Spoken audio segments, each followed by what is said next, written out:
A DC-10 en route to Chicago. It's packed with children and vacationers. 1 hour into the flight, an engine fails. Although it still has 2 good engines, the plane becomes almost unflyable. 285 passengers face an horrific crash landing at Sioux City. Why did a simple engine failure lead to a crash? Now, using advanced computer simulations, we reveal exactly what downed Flight 232.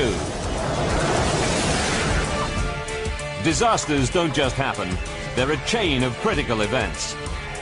Unravel the clues and count down those final seconds from disaster.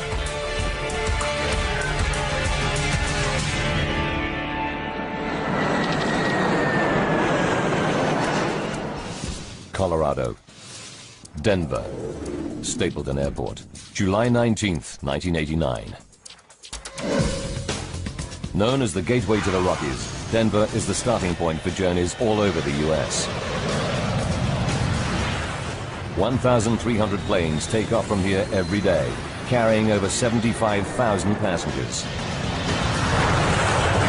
It's the peak of the summer season, and Stapleton is packed with vacationers and business travelers.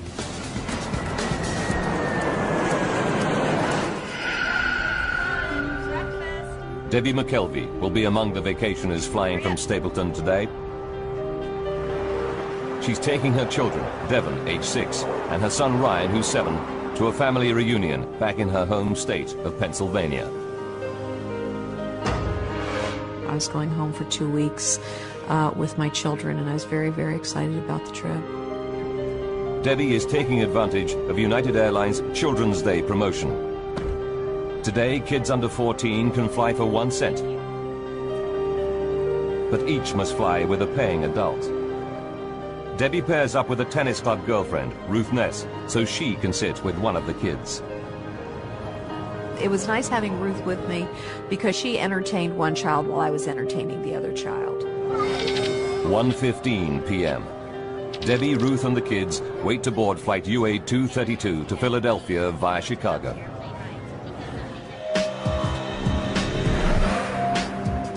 Commanding the flight is Captain Alfred C. Haynes.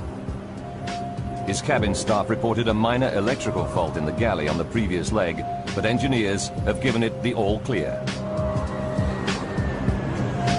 Captain Haynes is a veteran pilot with 7,190 hours logged in the DC-10. The passengers will be in safe hands today. The DC-10 is a great airplane to fly. I think it was termed an old man's airplane because it's so simple to fly.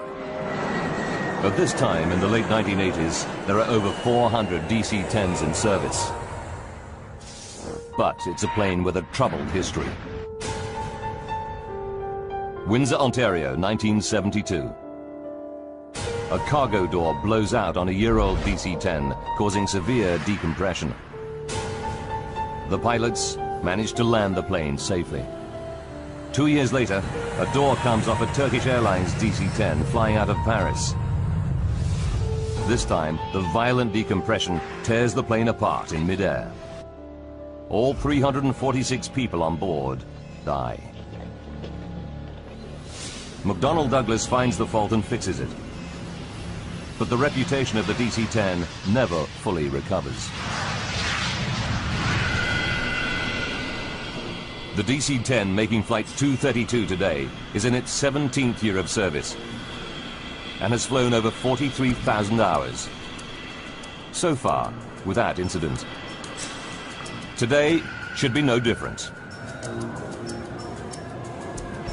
Jerry Schemmel is Deputy Commissioner of the Continental Basketball Association and a frequent flyer. I was never a nervous flyer. I always kind of enjoyed flying. I took my first flight at age 18. I always enjoyed it. Jerry is flying to Columbus on business with his boss and great friend, Jay Ramsdell. Their original flight is cancelled, but Jay gets a seat on the very next flight. The bad news is there's no seat for Jerry. Jay decides to stay with his buddy and wait for an even later plane. I didn't think much of it at that time. I thought it was a nice gesture. I thought to myself, I hope I would have done the same thing. Finally, after a 6.5-hour wait, Jerry and Jay both get seats on flight UA-232 to Philadelphia. Flight 232 is busy today.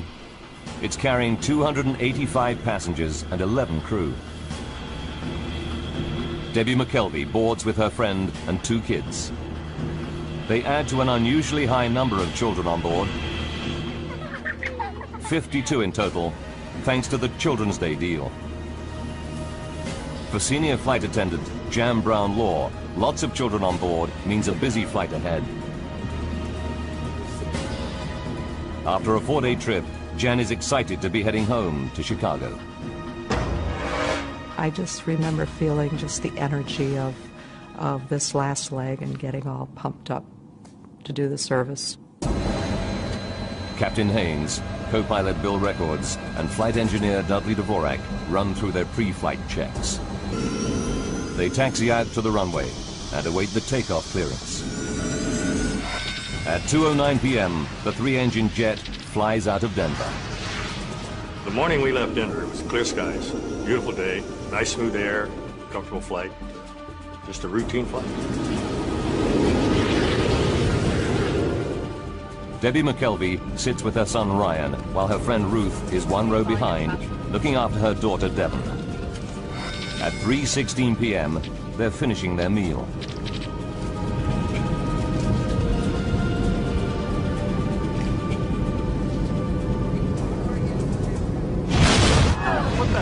Suddenly, out of the blue, a terrifying blast rips through the plane. The first thing I thought was a bomb has gone off. I really did. I thought someone had planted a bomb, it had been detonated, and we started to drop. The only way I can think to explain it, it's like if you're driving down a highway and you hit a pothole. Jan Brown Law fears it may be a breach in the plane's fuselage. I instinctively sat down on the floor and held on, not knowing if it were a decompression, that everything that isn't tied down securely is going to be sucked out. There's no sign of any visible damage inside the plane. But up in the cockpit, Captain Haynes scans the engine instruments and quickly realizes that his number 2 engine is malfunctioning. I've never had a jet engine fail in flight. Only in the flight simulator, never in flight. But this time, it's happening for real. 3:17 p.m. Captain Haynes' priority is to shut down the problem engine. He's not too worried. The DC-10 can fly comfortably on its remaining 2 wing-mounted engines. Haynes follows the shutdown procedure and cuts off fuel and power to the number 2 engine.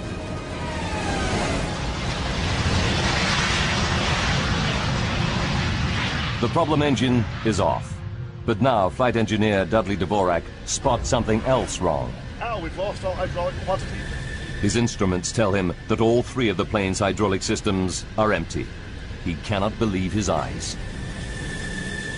The hydraulic systems operate the plane's flaps, ailerons, rudder, and elevator. Without these controls, the pilots won't be able to steer the plane or take it up or down. But the instruments are right. Al, can you help me out with this? Co-pilot Bill Records is horrified to find his flight controls are no longer responding. The plane starts to bank steeply to the right, and he's powerless to stop it. That's when we realized we were in a world of hurt, that something was drastically wrong. Now Captain Haynes tries the flight controls, but he cannot get the DC-10 back into level flight either. The plane is now trying to roll over, a terrifying prospect. We have nothing to turn the airplane, nothing to control the pitch of the aircraft. Nothing. Fly the aircraft. It's every pilot's nightmare. Flight 232 is at 11,000 meters and out of control. If its left wing continues to lift, the plane will flip over and tumble to its doom. United Airlines Flight 232 is down to 2 engines. Worse still, the plane has lost all conventional flight controls. Despite everything that Captain Haynes tries, the plane seems bent on turning over. Back in the cabin, the passengers feel the plane banking steeply. Now, my son at 7½, he had always been a people watcher. And he looked around and he said, something's not right here. You could feel the turn. You could feel the sensation physically of your body leaning off to the right side. I remember feeling that, thinking that was very unusual. 3:18 p.m. The left wing is so high that the plane is in an extremely steep bank. Al Haynes knows that within a few more seconds, it will roll over and tumble out of control. There is just one old aviator's trick left to him. If it fails, Flight 232 is doomed. The first reaction was to just close one throttle and push the other one up, see if maybe that would help. In a desperate bid to restore level flight, Haynes tries adjusting the relative power of the two wing engines. If the right engine runs faster, the airplane will bank left, and vice versa.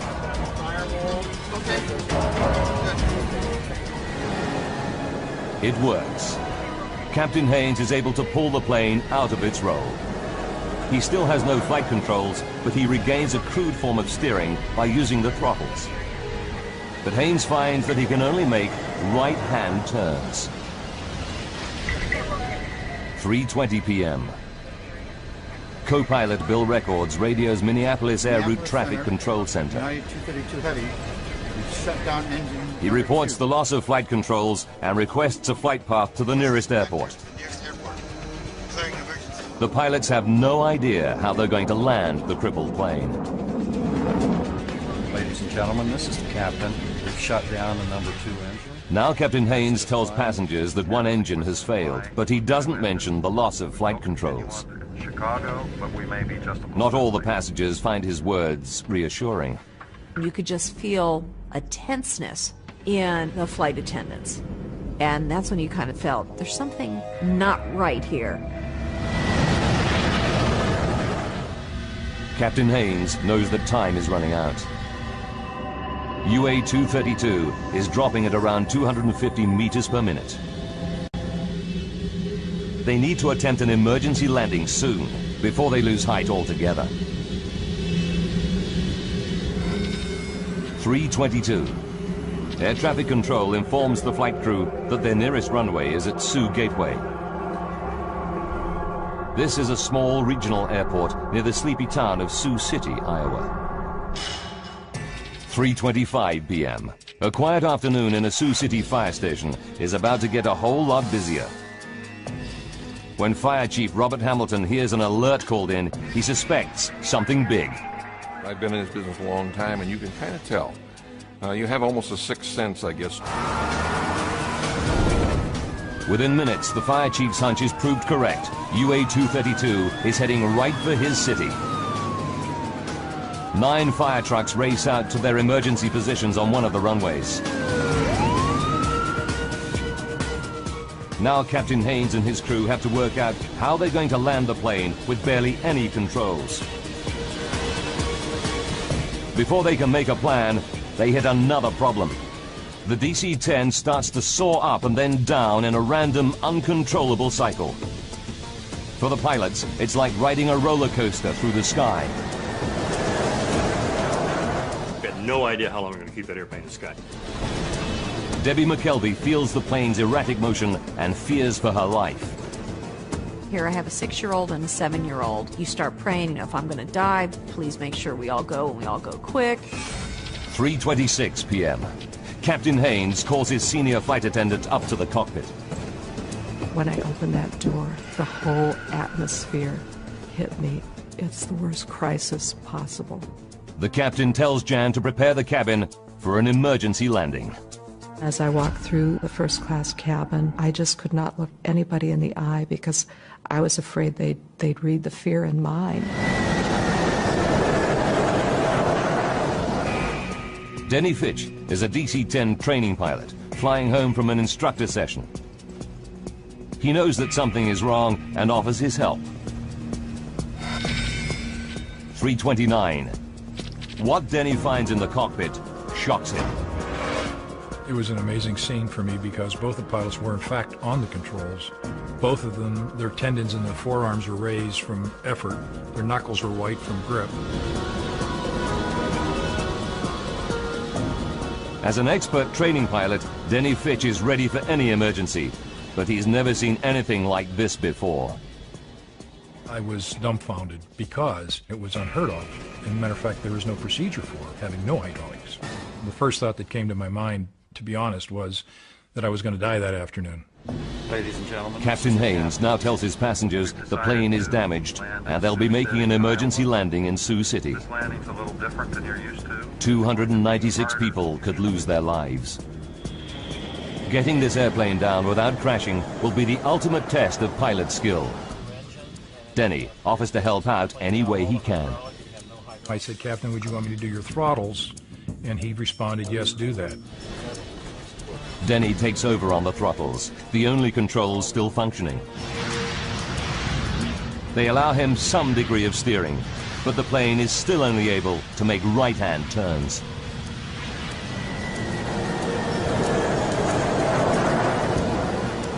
As far as I'm concerned, he's now the fourth member of the crew because he was willing to step in there and help us any way he could. 3:48. The DC-10 is now 12 minutes from Sioux City Airport, and they're running out of altitude. It's time for the pilots to face an almost unthinkable prospect. In a few minutes, they must attempt to land a 165-ton jet without proper flight controls. The lives of 285 passengers are in their hands.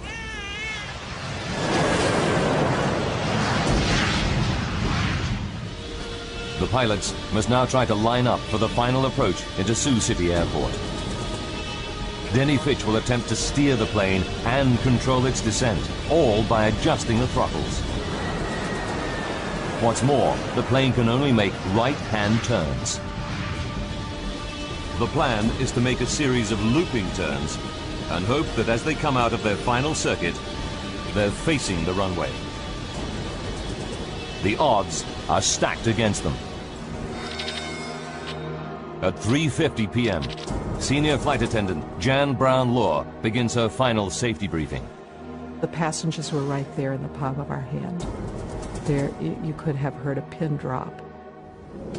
Jan pays special attention to the 4 children too small to have their own seats. You need to get your seatbelt on the bus. Official guidelines are non-specific, but United Airlines procedure at the time is for adults to hold these lap children on the floor during an emergency landing. Jan is anxious about the procedure, but has no option but to follow protocol. It makes my skin crawl to this day to think that I found myself telling passengers, parents of lap children, to put their child on the floor and hold them down. As the flight crew near Sioux City, they are only too aware of what's at stake. You've got 296 lives in your 2 hands. You literally do. And I've never felt so overwhelmingly, responsible for anything in my life. With no brakes, the DC-10 will need a long runway. Air traffic control assigns them runway 31 at 2,700 meters. It's the longest at Sioux City. 3:52 p.m. Denny Fitch puts the plane into its final looping turn. He knows the crippled jet would never be able to regain altitude for a second attempt. This was it. We had to land on that runway. One time, that's all we had. As they emerge from their final loop, the pilots see a wonderful sight. Sioux City Airport, dead ahead. There's just one problem. It's the wrong runway. Here we are, there's a runway right in front of us, we're out of time, we're out of altitude, that's where we're gonna go. Runway 22 is much shorter than runway 31, and it's full of fire trucks and ambulances. It wasn't until probably a couple of minutes at the most that we had a change in that the runway was actually shifted then from 1331 to runway 22. 3:59. Fire trucks race out of the path of the plunging DC-10. And so we were basically just kind of scrambling, getting out of the way, if you will, and trying to get to an ideal position for that particular runway. Captain Haynes orders the passengers into the brace position. Brace, brace, brace. The minute we said brace, it was like a breeze going over a field of wheat. Everybody in the cabin disappeared from sight to go into their brace position. I kept thinking, this is it. And I actually made my son shut the window shade. And I thought, we don't need to see, the end as it's coming.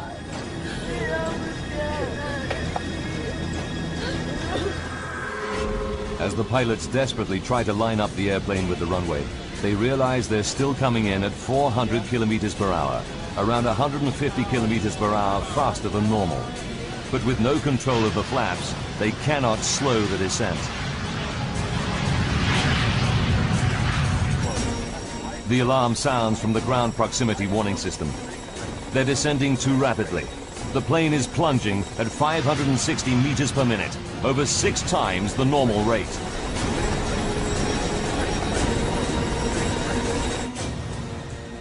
Down on the ground, a local news crew races into position to cover the crash landing.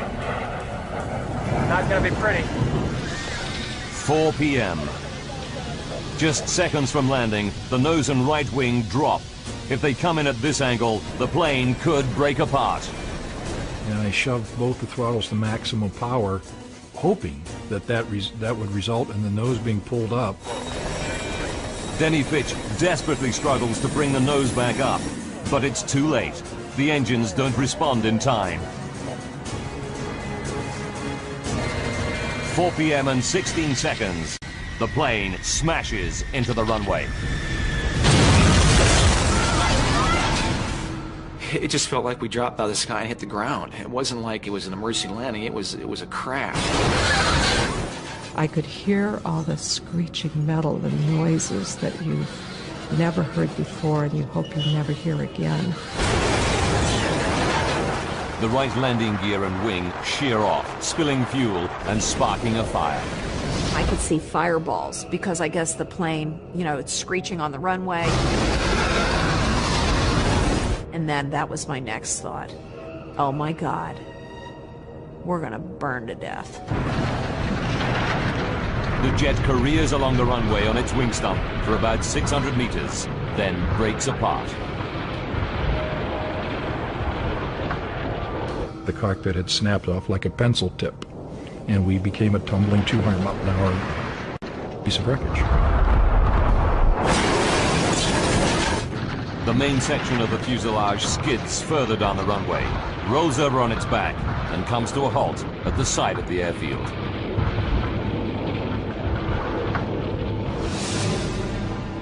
The plane is split into 3 main pieces: cockpit, tail section, and middle passenger section. Dozens of surviving passengers flee the burning cabin. Fire trucks and ambulances race to help them. Emergency workers arrive to an horrific scene of dead and injured passengers.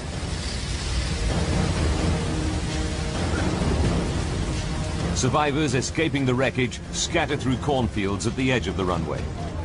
Debbie and her son Ryan are among them. I grabbed my son and we started running and running. And I had no idea where we are. Some of the children and babies held on the floor before landing are missing. The violence of the crash tore them from their parents' grasp. One grief-stricken mother confronts flight attendant Jan Brown-Law. And she just looked up at me and she said, "You told me to put him on the floor, that it would be all right." And I thought, I'm going to live with those words for the rest of my life. The child, 23-month-old Evan Zhao, tragically died in the burning jet. In the chaos of the crash, Debbie McKelvey and her son Ryan managed to get out of the wreck. But she can't see 6-year-old daughter Devon anywhere. So then you start really thinking, why didn't I have both of them? And it's just a horrible, horrible sinking feeling. Jerry Schemmel escaped the cabin unhurt. But now he hears a baby's cries. Despite the choking fumes, he ventures back inside the burning aircraft. I didn't think if I go back in, the thing will explode or I might not find my way back out. I just reacted. I heard the cries of baby, and the next thing I know, I'm back inside the aircraft. As the central cabin section burns, it starts to fill with toxic fumes. Smoke like this can kill in minutes. Parents like Debbie McKelvey fear that their missing children could still be somewhere inside the blazing jet. Flight 232 crashes at Sioux City Airport and lies in a smoking ruin at the edge of the runway. Survivors flee the crashed airliner, but a baby's cries draw passenger Jerry Schemmel back inside. So I finally got right over top of the crying, and I'm feeling around, and there's a baby stuck inside this overhead bin. I just grabbed the baby with one arm and scooped her out of the hole. I got back on my feet, found the opening, just kind of aimed for the sunlight, and shot out the plane the second time. Jerry's actions probably saved the baby's life. But Debbie McKelvey is desperate. She fears her daughter and friend have not survived the crash. Then, suddenly, she spots a face. It's her 6-year-old daughter, Devon, emerging from the smoke. It was the absolute best feeling because she was there, and she was okay. While passengers flee the wreckage, Captain Haynes and the flight crew are trapped in the cockpit. The plane's nose has buried itself into the soft earth beside the runway. It's the last place the rescuers reach. They have to use a forklift and cutting equipment to get through the twisted wreckage. It takes 30 minutes to reach the pilots. At 5 p.m., rescuers pull out all 4 pilots, seriously injured, but alive. I remember the pat on my chest, and his words to me were, "You're okay, buddy, I'm here, I got you, you're gonna be okay." And I felt this tremendous relief. The flaming wreck of UA-232 burns for over 2 hours. 9 helicopters and 34 ambulances evacuate survivors. Jerry Schemmel's thoughts turn to his buddy, Jay, whom he lost sight of in the crash. Jerry hopes that he might have made it, but as time goes by, he loses all hope. I had a pretty good hunch 8 hours after the crash, when he didn't show up anywhere, that he wasn't a survivor. Jay Ramsdell is one of 111 passengers who lose their lives in the crash. 1 flight attendant is also killed. 11 children are among the dead. Remarkably, 184 people survived the Sioux City crash. But for the pilots of Flight 232, any number of deaths is a tragedy. Training pilot Denny Fitch learns how many died when his wife visits him in hospital.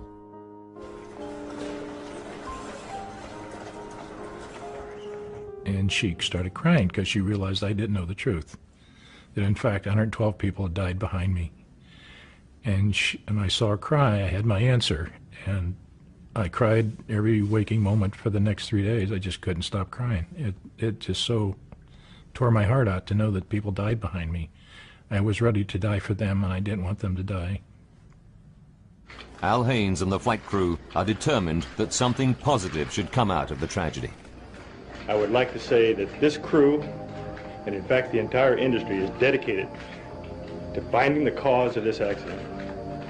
So maybe we can never have it happen again.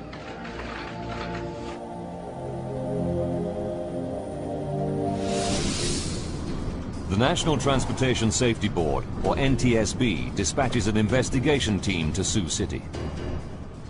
With 427 DC-10s still in service all around the world, they need to find out what happened to the plane, and quickly. Frank Hildrup leads the team, analyzing the aircraft structure. There's a lot of apprehension and anxiety, of course, that we always go into these things with, and I was fairly new at the time. I had not been with the agency but for about 9 months. Hildrup and the NTSB team arrive in Iowa 9 hours after the crash and get straight down to work. The investigators' first priority is to try to recover every piece of the wreckage so that they can reassemble the aircraft. It's a mammoth task. It was such an immense accident scene that we just knew we had a long investigation ahead of ourselves. The crash scatters thousands of fragments of debris over a distance of 1 kilometer. Emergency services and the National Guard mobilize hundreds of personnel. They scour every square meter of land around the runway. The tiniest component might tell them what triggered the crash. As investigator Jim Wildey knows only too well. If you want to understand how the airplane came apart, if you want to understand the interrelationships of various pieces, it is very useful sometimes to put the structure back together. Investigators interview the 4 pilots to explore the bizarre loss of controls they reported during the flight. Now we've lost all hydraulic pressure. Captain Haynes and the crew confirmed that shortly after the dramatic failure of their number 2 engine, all their hydraulic systems went down. It mystifies investigator Frank Hildrup.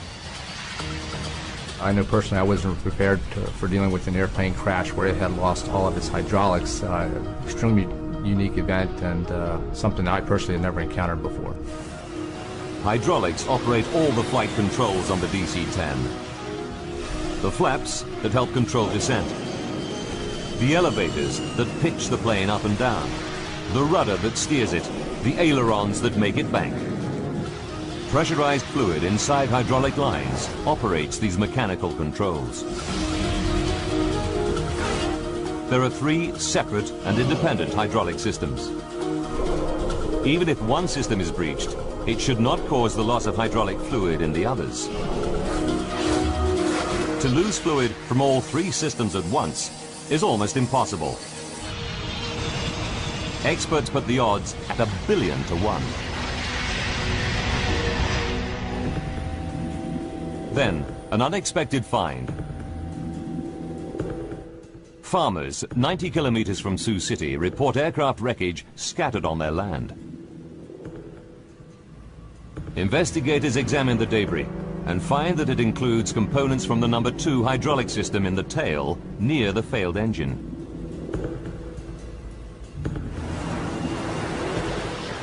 The team can calculate from the plane's flight path exactly when these parts fell. They discover it happened at 3:16 p.m., the same moment as the loud bang and the engine failure. What was that? Everything points to a catastrophic event inside the engine, which then damages the hydraulic systems.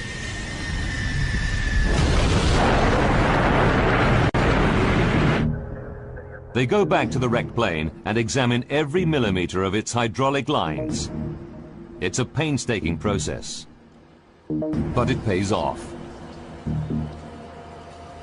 They find puncture holes in the pressure lines of the plane's other 2 hydraulic systems, and the holes in both sets of pressure lines are near the failed engine. We determined that all the 3 hydraulic systems had been breached, and that's why the hydraulic fluid was lost, and they lost the ability to really control the airplane. It's incredible, but true. Something did put all 3 hydraulic systems out of action at exactly the same moment. But the team still has to prove that the number 2 engine caused the damage.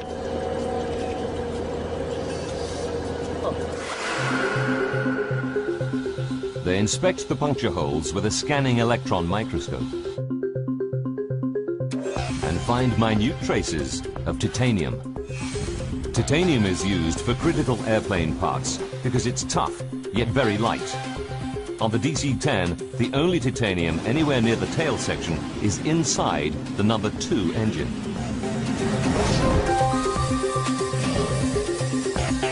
And when NTSB engineers reconstruct the DC-10's number 2 engine, a new clue confirms the team's theory. We learned that a major portion of the number 2 engine in the tail of the airplane had come apart and was missing. The missing part is the fan disc. the massive central hub of the engine's fan assembly. It's made of titanium. Investigators are starting to get a picture of what caused the bizarre loss of controls aboard flight UA-232. 44 minutes from disaster. The loud bang that crew and passengers hear is the 170-kilogram fan disc fracturing. The broken fan disc bursts through the engine housing. The blast fractures a section of the number 2 hydraulic system. But in a piece of catastrophic bad luck, fragments also puncture lines in both remaining systems. Positive 0 on all 3. I'm sure gauges say 0. All hydraulic quantity down. 42 minutes to go. The plane loses all its flight controls. The tail section is so badly damaged that the plane can only make right-hand turns. And without elevators, the pilots cannot keep the plane on a level flight path through the sky. But the NTSB investigators still don't know what caused the fan disc to fracture. Until they find out, more than 200 other DC-10s could be flying around with engines that have a similar hidden fault.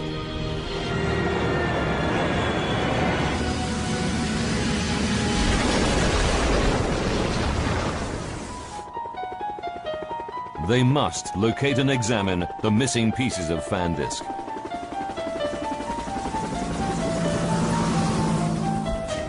Investigators calculate the likely trajectory of the fan disc debris to find out where it might have landed. They narrow it down to a tract of Iowa corn belt 36 square kilometers in size. I would consider the search for that fan disc certainly a needle in a haystack type of effort. Investigators pull out all the stops to find the missing fan disc. They scour the area with 4 helicopters, but find that the 3-meter-high cornstalks conceal everything on the ground. They even deploy infrared cameras to try to locate the pieces. But after weeks of searching, they draw a blank. General Electric, the engine manufacturer, offers members of the public a large reward for the missing fan disc.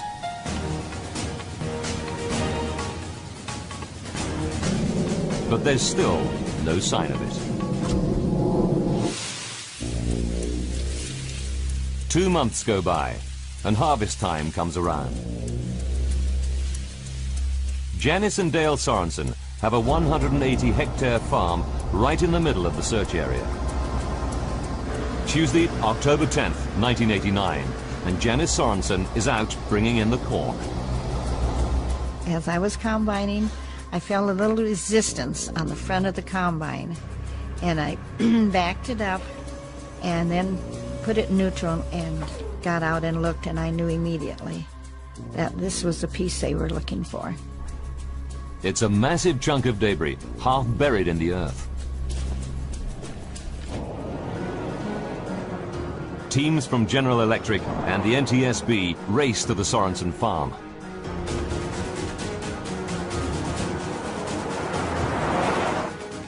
Dale and Janice help investigators dig out the piece of wreckage. This is the Sorensens' own video footage of their find. I had a little shovel long, and I went and got the tractor with a loader and put a chain around it, hoisted it up, and then we took it down to the turkey shed, which was not very far away, and we had hot water there, so we washed it off, so it was spick and span. Investigators quickly confirm that the debris is a major chunk of the missing fan disc from flight UA-232. Then they find another piece nearby. Together, the 2 parts complete the entire missing fan disc. Janice Sorensen learns that her find could hold the key to the disaster. I was very emotional about it. I had some tears. It was a combination of the excitement of finding the piece and of the tears for those who'd lost their lives. One more. Janice and her husband Dale collect General Electric's $120,000 reward. They give over half the money to charity. the NTSB can now begin the next phase of their investigation. They fly the fractured fan disc to the labs of the engine manufacturer General Electric to find out what could break apart such a robust metal component. Jim Wildey, a metallurgist by training, examines the fan disc, starting with the main fracture line where it broke apart. He spots something branching off it, a fatigue crack 13 millimeters long. It's rare to find metal fatigue in a fan disc. These components are specifically designed to withstand the enormous rotational forces within the engine.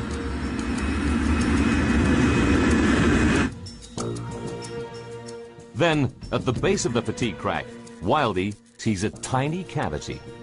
The size of it was maximum in any one direction was about 50 thousandths of an inch. As he scans the cavity more closely, he sees that the metal around it looks discolored. He takes a sample from this suspect area for testing. What he discovers will shock the investigation team and rock the aviation industry to its core.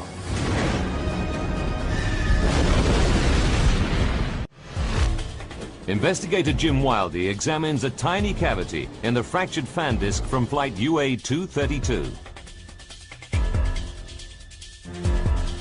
What he finds stuns him. Around the cavity, there is an impurity in the titanium alloy. It's called a hard alpha inclusion, a brittle defect smaller than a fingernail. Analysis reveals that it was caused by excess nitrogen during the forging of the metal ingot. The fan disc in the DC-10 was made from titanium that harbored a fatal hidden defect. It's the final piece of the puzzle. The NTSB team can now put together the chain of events that left the passengers and crew of flight UA-232 seconds from disaster.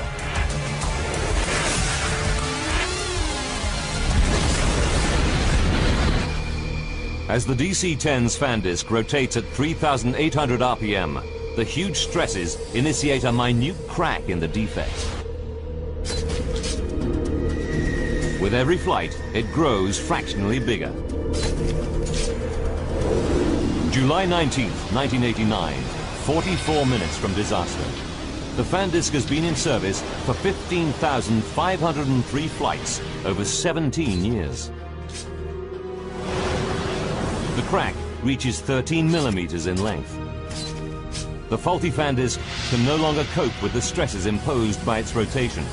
It shears in two. The damage it causes makes the DC-10 virtually unflyable. For the next 40 minutes, the pilots struggle to control the plane.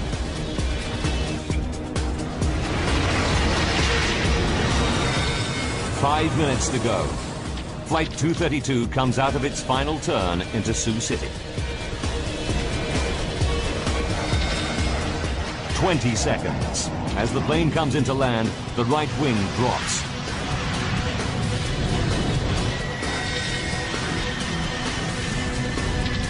Disaster strikes.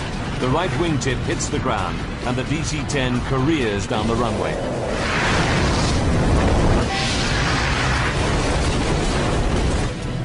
A $21 million jet weighing 165 tons is brought down by a tiny metallic flaw. For the NTSB investigation team, there's a terrible twist to the tragedy.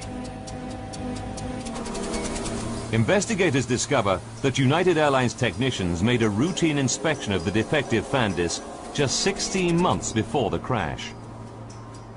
They're disturbed. The crack was on the fan disc surface. At the time of the inspection, the crack could have been close to 13 millimeters long. This disc had been inspected before the accident, and we determined that the crack was of a detectable size, but that it just wasn't detected. The NTSB report concluded that the crack was probably missed due to human error. the report accepted that United Airlines inspection procedures complied with regulations and were up to industry standard, and cited human factors as an industry-wide problem in engine inspection. In the wake of the Sioux City disaster, the Federal Aviation Authority upgraded engine inspection procedures. The FAA also demanded changes to the DC-10's hydraulic systems. Airlines were required to add shut-off valves to limit the amount of fluid that can drain from a breach in hydraulic lines. But today, lab children are still allowed to remain unrestrained during emergency landings.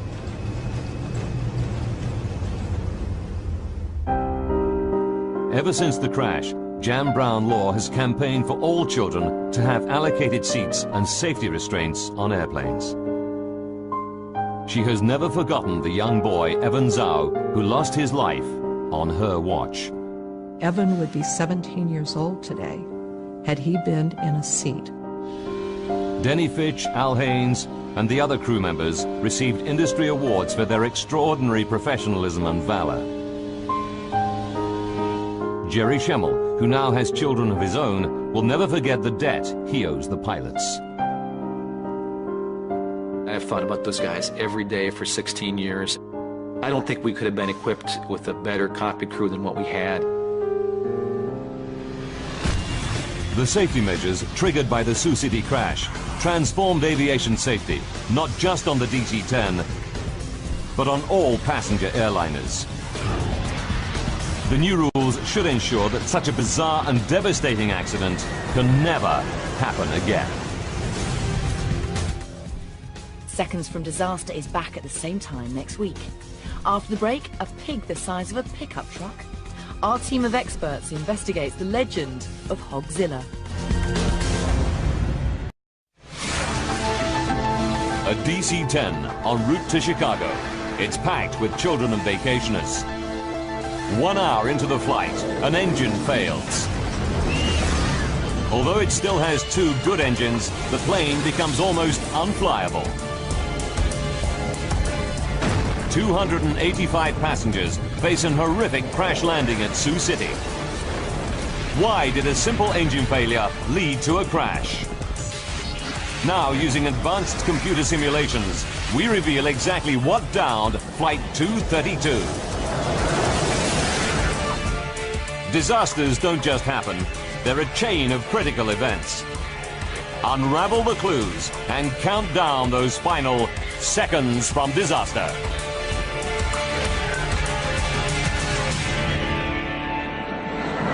Part in midair. All 346 people on board die. McDonnell Douglas finds the fault and fixes it.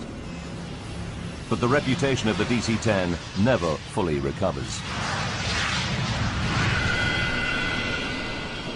The DC-10 making Flight 232 today is in its 17th year of service and has flown over 43,000 hours. So far, without incident. Today should be no different. Jerry Schemmel is Deputy Commissioner of the Continental Basketball Association and a frequent flyer. I was never a nervous flyer. I always kind of enjoyed flying. I took my first flight at age 18. I always enjoyed it. Jerry is flying to Columbus on business with his boss and great friend.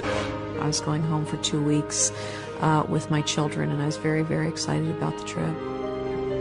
Debbie is taking advantage of United Airlines Children's Day promotion. Today, kids under 14 can fly for 1 cent. But each must fly with a paying adult. Debbie pairs up with a tennis club girlfriend, Ruth Ness, so she can sit with one of the kids. It was nice having Ruth with me because she entertained one child while I was entertaining the other child. 1:15 p.m. Debbie, Ruth, and the kids wait to board Flight UA 232 to Philadelphia via Chicago.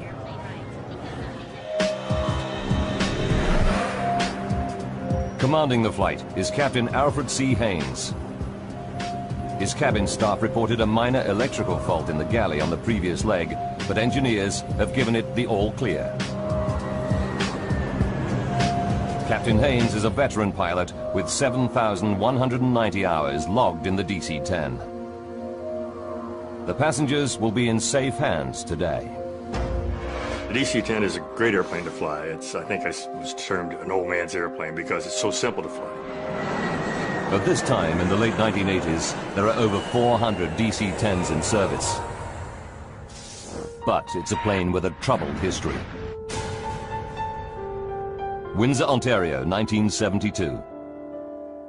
A cargo door blows out on a year-old DC-10, causing severe decompression. The pilots managed to land the plane safely. 2 years later, a door comes off a Turkish Airlines DC-10 flying out of Paris. This time, the violent decompression tears the plane apart. Colorado. Denver. Stapleton Airport. July 19th, 1989. Known as the gateway to the Rockies, Denver is the starting point for journeys all over the U.S. 1,300 planes take off from here every day, carrying over 75,000 passengers. It's the peak of the summer season, and Stapleton is packed with vacationers and business travelers.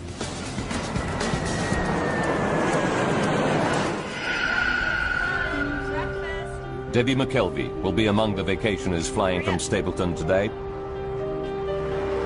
She's taking her children, Devon, age 6, and her son Ryan, who's 7, to a family reunion back in her home state of Pennsylvania.